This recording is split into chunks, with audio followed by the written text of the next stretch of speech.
Kumain kami ng authentic ramen sa Japan. Sabi nila kapag nakatikim ka ng ramen sa Japan ay magbabago yung standards mo pagdating sa ramen. Mula dun sa pagkagawa ng sabaw, sa noodles at lahat ng mga sahog, talagang babalik at babalik ka. Tingnan nyo nga tong baby ko.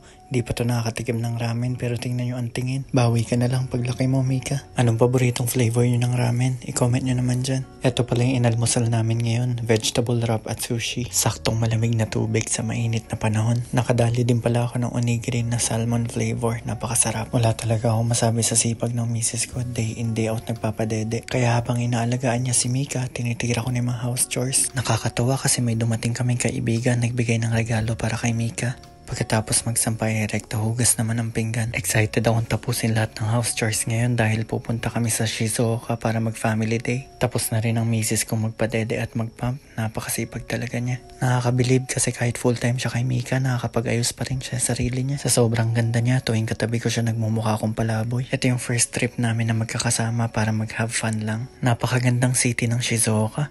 Halos lahat nandito na. Ang sarap i-experience sa mga bagay-bagay at bumili ng kung ano-ano. Pero alam niyo ang magical sa pagiging parent. Kahit saan siya pa kung mapapunta, kumikinang yung mga mata ko sa mga bagay na mabibili ko para kay Mika. Parang super rewarding kapag may nabibigay ka para sa anak mo. May free concert pa sila rito pero alam ko napakaganda ng Shizuoka kapag gabi. Babalik tayo dito sa nighttime. Habang naglalakad-lakad kami, may nakita kaming mga sunflower dito. Nagustuhan ng misis ko kaya nilapitan niya yun at hinawakan niya yung tubig na lumalabas doon. Sobrang nakaka-presko yung tubig kaya lang umalis na kami kasi nababasa si Mika. Lakad-lakad lang kami rito at nakakita kami ng statwa ng leon. Pwede nating picturean ng mga statwa pero wag natin silang sasakyan. Naisipan namin bilang ng camera si Mika pero naisip namin cellphone lang dahil mas madali. Balik Android ulit ako dahil ang kailangan ko lang dito ay yung camera at video. Hindi ko alam kung na-experience nyo rin to pero ako hirap na hirap talaga akong mag-transfer ng file sa iPhone. Pagkatapos namin bumili ay naghanap ko yung mga kainan.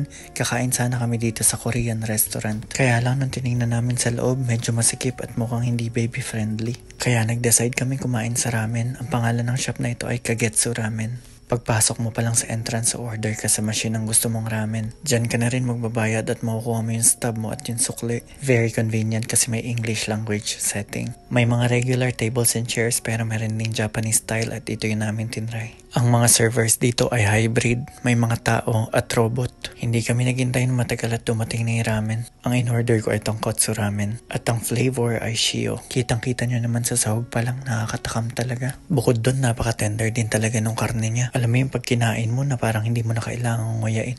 May 3 lang popular flavors ang ramen. Shoyu, shio at miso. Ang ibig sabihin ay soy sauce, salt at miso. Itadakimasu.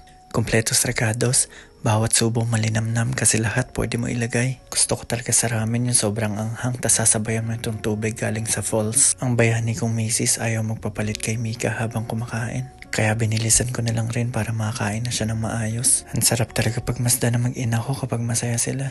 Aayusin ko yung CR namin kaya bumili ako ng mga materyales. Gastos dito, gastos doon pero ayos lang basta para sa need. Tayo lang tayo dito habang naghihintay. Pagka uwi ko napansin ko yung mga puno humabot na sa mga wire. Pinagtatabas ko naman yung mga gilid pero mukhang na-murder ko yata. Ang main purpose pala nito ay para humaba yung parking at dalawa yung makapark. Minamaximize kasi namin yung space para sa school. Saktong malamig na tubig pagkatapos magtabas. Salamat sa boss ko na nagbigay sa amin ng ref. Medyo luma na yung ref namin pero mas matangkad pa sa akin. Nagkanda leche-leche na tong CR namin kaya ayusin ko. Nilinis ko na rin yung CR para magamit namin ng fresh. Rekta workout na ako pagkatapos ko maglinis. Shoulders and traps ang focus natin ngayon. Anong paboritong workout ang ginagawa nyo?